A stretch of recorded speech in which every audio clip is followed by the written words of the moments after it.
Assalamu alaikum, welcome to my channel. Let's learn easy English with me, Rihanna Owaisi.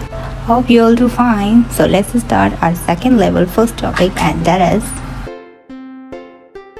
अगर आप मेरे channel पर नए हैं तो मैं आपको बताती चलूँ कि इंग्लिश लर्निंग के बिगनिंग लेवल के टॉपिक्स जिसमें हम अपने रेगुलर वे में सादे तरीके से इंग्लिश में अपने जुमलों को कन्वर्ट करके किस तरह से बात कर सकें, उसके ऊपर मुख्तलिफ टॉपिक्स और मुख्तलिफ वीडियोस मैंने पहले ही अपलोड कर दी हैं, जिसका लिंक मैं नीचे डिस्क्रिप्शन में डाल चुकी हूँ। और अगर आपको इनमें से किसी भी टॉपिक में हेल्प की ज़रूरत हो तो आप वहाँ लिंक के ज़रिए या मेरे चैनल में विज़िट करके कोई टॉपिक देख के अपनी हेल्प कर सकते हैं। तो हमारे सेकेंड लेवल का जो फर्स्ट टॉपिक है वो है सेल्फ, यानी कि सेल्फ जिसमें हम एक ऐसी चीज़ जिसमें सब्जेक्ट और ऑब्जेक्ट दोनों में एक ही बंदे के ऊपर बात हो रही हो, यानी कि प्रोनाउन सब्जेक्ट नाउन की जगह प्रोनाउन जिस तरह इस्तेमाल किया जाता है, इसी तरह प्रोनाउन को सब्जेक्ट में भी और ऑब्जेक्ट में भी जब यूज़ किया जाए तो वो चेंज होकर रिफ्लेक्सिव प्रोनाउन में चेंज हो जाता है। जैसे कि आपको यहाँ दिख रहा है कि अगर सब्जेक्ट में आई हो और उसको कंप्लीट करके सेंटेंस आई में ही ख़त्म हो जाएगा तो हम उसको माई सेल्फ में डाल देंगे। यू योर सेल्फ में, ही हिमसेल्फ में, she herself, it itself, we ourself, you yourself, they themselves. अगर हमारा सिंगुलर होता है तो हम एफ लगाते हैं, प्लूरल्स में हम VES लगाते हैं। The meaning of self is a person's sense of being that distinguishes them from others. Self यानी कि नफ्स इंसान को उसकी शनाख्त देता है, ख़ास तौर पर उसे दूसरों से मुमताज़ करता है। Specially consider as the object of introspection और रिफ्लेक्सिव एक्शन। तौर पे इस्तेमाल किया जाता है ऑब्जेक्ट में रिफ्लेक्सिव एक्शन के तौर पे या फिर इंट्रोस्पेक्शन के तौर पे, जिसमें से खासियत वाज़ेह होती है कि वो अपने साथ या अपने लिए क्या करने वाले हैं, कर सकते हैं या करेंगे। साइड में मौजूद पिक्चर में आपको प्रोनाउन की मुख्तलिफ किस्में और जगहें दिखाई जा रही हैं कि जहाँ पर प्रोनाउन जो है वो किन किन जगहों में किस तरह चेंज होकर कौन सी शक्ल इख्तियार करता है। होप ये आपके लिए हेल्पफुल साबित होगी। So let's see the structure के स्टार्ट के तीन चीज़ों को देख के आपको क्लियर ही हो गया होगा कि इसमें इंडेफिनेट यूज़ हो रहा है। सबसे पहले हमारे बिगनर लेवल में हमें इंडेफिनेट पढ़ाया ही इसीलिए जाता है कि हमारी आधी तकरीबन ज़िंदगी जो है वो सिंपल सेंटेंसेस के साथ ही पूरी हो जाती है और इसके अलावा बाकी हमारे दूसरे सेंटेंसेस के साथ इस्तेमाल हो जाती है। तो यहाँ पे आपने देखा कि सब्जेक्ट प्लस वर्ब की फर्स्ट फॉर्म प्लस ऑब्जेक्ट है, तो इसके साथ सिर्फ दो ही चीज़ों का इजाफा है, वो है बाय या फिर कोई ना कोई सूटेबल प्रीपोजिशन जो कि यहाँ पे आपके सेंटेंस को सूट करे। इसके बाद सब्जेक्ट के हिसाब से रिफ्लेक्सिव प्रोनाउन। यहाँ पे नेगेटिव में भी वही इंडेफिनिट का फॉर्मूला यूज़ होगा, प्रेजेंट पास्ट फ्यूचर तीनों में इंडेफिनिट का ही फॉर्मूला स्टार्ट में सब्जेक्ट के साथ यूज़ किया जाएगा और बाकी ऑब्जेक्ट के बाद में आपने कोई ना कोई प्रीपोजिशन लगाना है आपके सेंटेंस से सूट करता हुआ और इसके बाद ऑब्जेक्ट। बेसिकली आज हम आपको सिंपल सा पढ़ाएंगे तो जिसमें ज़्यादातर बाय यूज़ होगा, इसीलिए मैंने यहाँ पे बाय लगाया है। और इंतहा हम इस स्ट्रक्चर को किस तरह चेंज करेंगे और किस तरह से प्रेजेंट पास्ट और फ्यूचर में दिखाएंगे, ये मैंने आपको यहाँ पे पेस्ट कर दिया।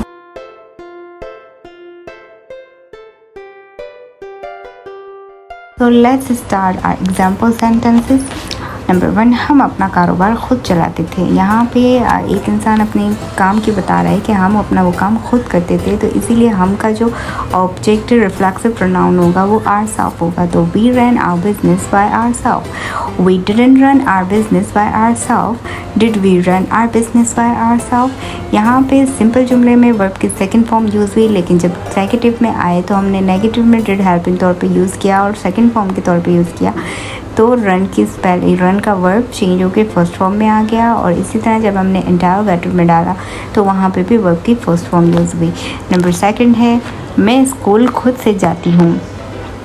आई go to school by myself, I don't go to school by myself, two I go to school by myself. जैसा कि आपने देखा कि यहाँ पे आई सब्जेक्ट के तौर पे यूज़ हुआ था, तो आई जो है वो हमारा फर्स्ट पर्सन सिंगुलर है और आपको जैसा कि रूल पता है इंडेफिनेट का कि आई फर्स्ट पर्सन सिंगुलर और सेकंड पर्सन सिंगुलर या प्लूरल में हम लोग टू यूज़ करते हैं, जबकि थर्ड पर्सन सिंगुलर यानी कि ही शी इट नेम के साथ हम हमेशा डज यूज़ करते हैं। तो यहाँ पे हमने इसीलिए आई के साथ डोंट डू यूज़ किया और इसी तरह आई का जो रिफ्लेक्सिव प्रोनाउन था वो माई सेल्फ था, तो हमने सब्जेक्ट ऑब्जेक्ट में से माई सेल्फ को यूज़ किया।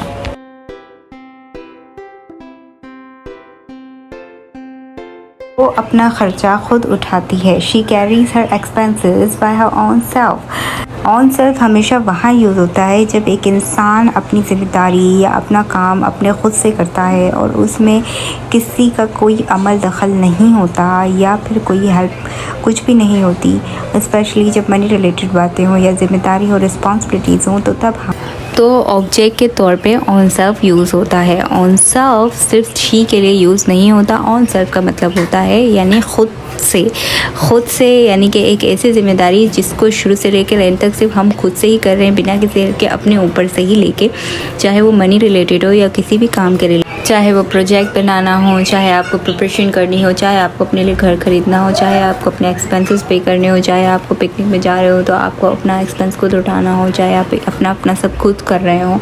मिसाल के तौर पे एक रेस्टोरेंट में सब खाने के लिए गए हैं और सब ने अपना बिल खुद पे किया, तो ये भी ऑन सेल्फ में शुमार होता है। तो ऐसे तो यहाँ पे सब्जेक्ट की कोई कैद नहीं है। जहाँ पे आप अपनी ज़िम्मेदारी खुद से पूरी कर रहे हो तो वहाँ पे सेंटेंस में, ऑब्जेक्ट में या फिर जहाँ उसकी ज़रूरत होती है ऑन सेल्फ का इस्तेमाल किया जाता है। और नेक्स्ट सेंटेंस इज़ ये ख़ुद से बंद हो जाता है। यहाँ पे किसी चीज़ की बात हो रही है या कि मिसाल के तौर पे हम दरवाजे को ही ले लेते हैं कि ये ख़ुद से बंद हो जाता है। तो आपने यहाँ दरवाजे का नाम नहीं लिया, आपने इसको ये से शुमार किया, तो इसीलिए इसका सेंटेंस भी इट से शुरू होता है। इट क्लोजेस बाय इटसेल्फ, यानी कि ये ख़ुद से बंद हो रहा है। वहीं पर अगर दरवाजे या विंडो की बात हो रही होती सब्जेक्ट के तौर पे, तब भी हम उसको इट से ही कंसिडर करते हैं, जैसे कि the door closes by itself. क्योंकि हम एक चीज़ की बात कर रहे हैं तो हम नाउन की जगह पे भी रिफ्लेक्स प्रोनाउन जो उसका बनता वही डालते। और नेक्स्ट सेंटेंसेस वो खुद सोच लेंगे, यानी कि वो अपने बारे में खुद सोच सकते हैं। They will think for themselves, they want think for themselves. यहाँ पे विल नॉट की जगह मैंने वॉन्ट यूज़ किया है। Will they think for themselves. Next sentences वो अपने कपड़े खुद इस्त्री नहीं करता।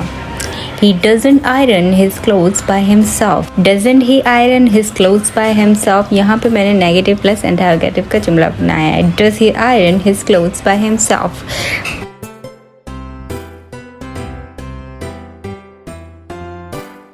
तो आज के लिए ही इतना ही। उम्मीद है आप लोगों को समझ आया होगा। मैंने कोशिश की कि कम अल्फाजों में जितना बेहतरीन हो सके आपको सेल्फ चैप्टर समझाया जाए। Basically it is very easy. इसमें सिर्फ आपको सब्जेक्ट के हिसाब से सेल्फ यूज़ करना था। इनमें सबसे डिफरेंट सिर्फ ऑन सेल्फ था, जिसको मैंने डीपली आपको समझाने की कोशिश की है। इसके अलावा बाकी सारे सब्जेक्ट के हिसाब से चेंज होंगे। उम्मीद है आप लोगों को मेरी वीडियो पसंद आई होगी। अगर आपने मेरे चैनल को अभी तक सब्सक्राइब नहीं किया तो प्लीज़ मेरे चैनल को सब्सक्राइब कीजिए, मेरी वीडियो को लाइक कीजिए और कमेंट में अपनी राय का इजहार कीजिए और इसे शेयर कीजिए ताकि दूसरे भी इससे मुस्तफ़ीद हो सकें।